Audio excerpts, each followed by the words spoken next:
The Lawyer's Brain, Mastering the Art of Everyday Argument, midnight to 1:30. Introduction, The Power in the Briefcase host. Have you ever been in an argument where you were 100% right? You had the facts, you had the truth, but somehow you still lost? Meanwhile, that other person with the weaker point walks away looking like a genius.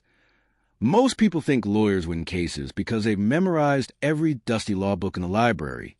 But here's a secret. It's not about the laws. It's about the way they think. There's a famous line from The Godfather that says a lawyer with a briefcase can steal more than 100 men with guns. That's not a joke about honesty. It's a statement about power. That briefcase represents the power of logic, strategy, and the ability to move the massive gears of state just by speaking. Today, we're breaking down the tools of argument to show you how to use legal thinking in your office meetings, your business deals, and even your family dinners. You don't need a law degree to have a lawyer's brain. 1:30 to 3:30. Step 1. Stop seeing the whole picture host. When most of us have a problem, we see a giant, emotional mess. We get overwhelmed. But a lawyer never looks at a mess. They use two tools, analysis and synthesis. Think of a problem like a giant skyscraper.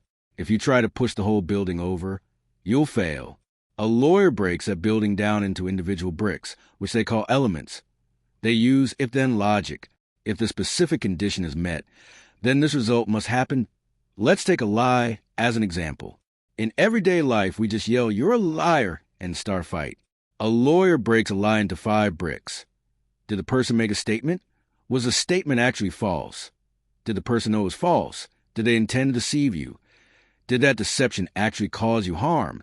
If even one of those bricks is missing, say, the person just had a broken watch and didn't know they were giving you the wrong time, then it's not a lie.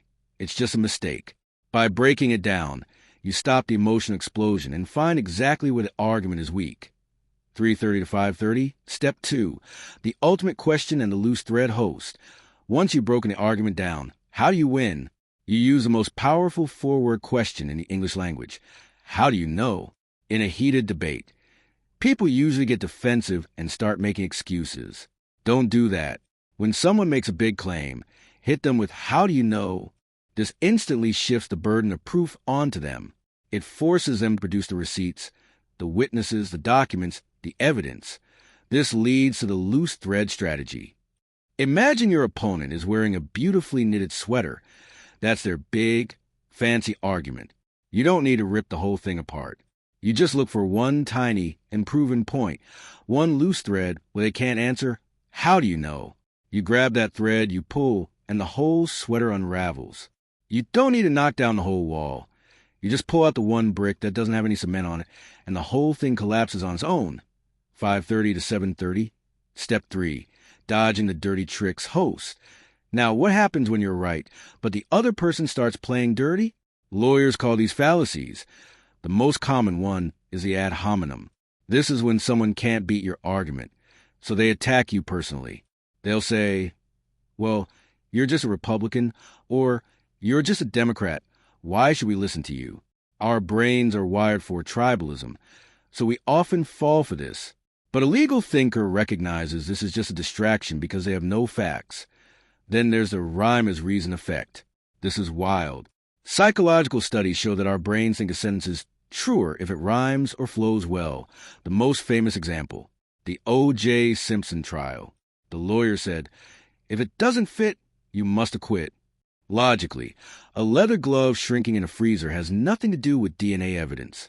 But because the phrase was catchy and flowed, well, the jury's brain chose a rhyme over the science. Don't let a catchy slogan trick you into ignoring the facts. 7:30 to 9 o'clock. Step 4. Correlation versus causation host. Here's another trap. Post hoc ergo propter hoc. It's a fancy Latin way of saying, assuming that because one thing happened after another, the first thing caused the second. Here's a classic example. In the summer, ice cream sales go up. Also, in the summer, more people drown in the ocean.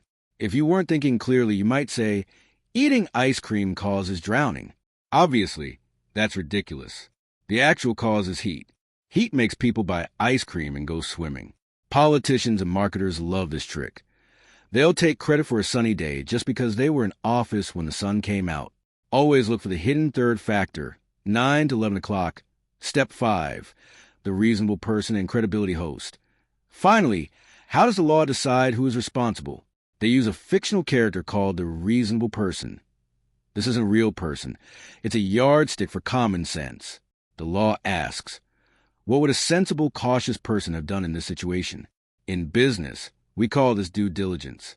If you're buying a company or making an investment, you have to do your homework. If you check every document and every contract like a reasonable person would, the law protects you. But if you get lazy and don't do the background check, you're on the hook for whatever goes wrong. But here's the most important lesson for your life. Winning isn't everything. If you use these tricks to crush your friends and family every day, you might win an argument, but you'll lose your credibility capital. Lawyers know that if a judge catches them using a dirty trick once, that judge will never trust them again. Real power comes from being a person whose word has weight.